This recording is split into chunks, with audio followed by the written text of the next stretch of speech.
Hi ඔන්න අද මම ඔයාලට අරගෙන ආවේ උයන්න කම්මැලි දවසට කරදරයක් නැතුව විනාඩි 5න් හදාගන්න පුළුවන් රොටි රෙසිපියක්. රොටි ඉතින් එක එක විදියට හදන්න පුළුවන්නේ. මම අද හදන්න පුළුවන් ලේසිම විදියට. ඉතින් මේකට ගොඩක් දේවල් ඕන වෙන්නේ නැහැ. අපි බලමු එහෙනම් කොහොමද හදාගන්නේ කියලා. මම අද මේ රොටි හදන්න ගත්ත පාන් පිටි කෝප්ප 2මාරකුයි පොල් කෝප්ප 2මාරකුයි. පාන් පිටි ගන්න ප්‍රමාණයෙන්ම පොළුත් දාගත්තම තමයි රොටි ගොඩාක් රස වෙන්නේ. ඊට පස්සේ මේකට ලුණු කුඩු තේ හැන්දකුත් දාලා මේ ටික හොඳට කලවම් කරගන්න ඕන.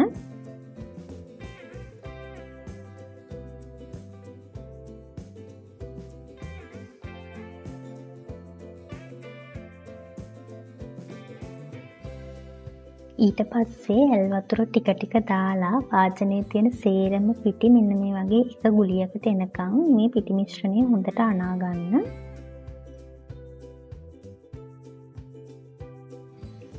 මෙන්න මේ වගේ soft dough එකක් විදියට අනාගත්තට පස්සේ මේක හොඳට නීට් කරගන්න. මේ විදියට හොඳට නීට් කරගත්තාම තමයි රොටි ගොඩාක් රස වෙන්නේ.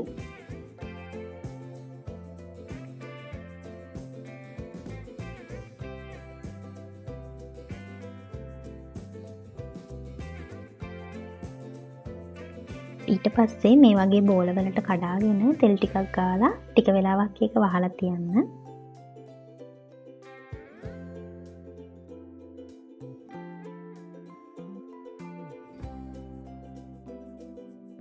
මේ බලන්න මේ රොටි මිශ්‍රණය දැන් සොෆ්ට් එකට තියෙනවා. අපි දැන් රොටි ටික හදාගමු.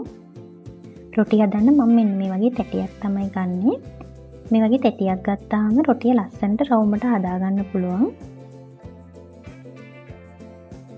ඒ වගේම තමයි මෙන්න මේ වගේ මැටි තැටියක ඔයාලට රොටි හදාගන්න පුළුවන් නම් රොටි ගොඩාක් ක්‍රිස්පියට වගේම රසට හදාගන්න පුළුවන්.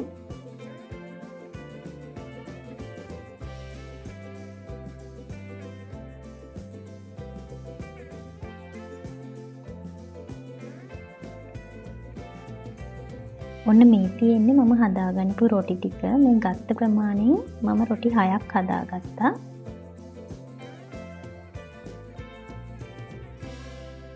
ඉතින් ඔයාලට පුළුවන් මේ වගේ ලුණු මිරිසක් එක්ක එහෙම නැත්නම් හොඳ චිකන් කරියක් එක්ක මේ රොටි රස බලන්න. එහෙනම් අදට ගිහින් එන්නම් ඔයාලා හැමෝටම සුබ දවසක්.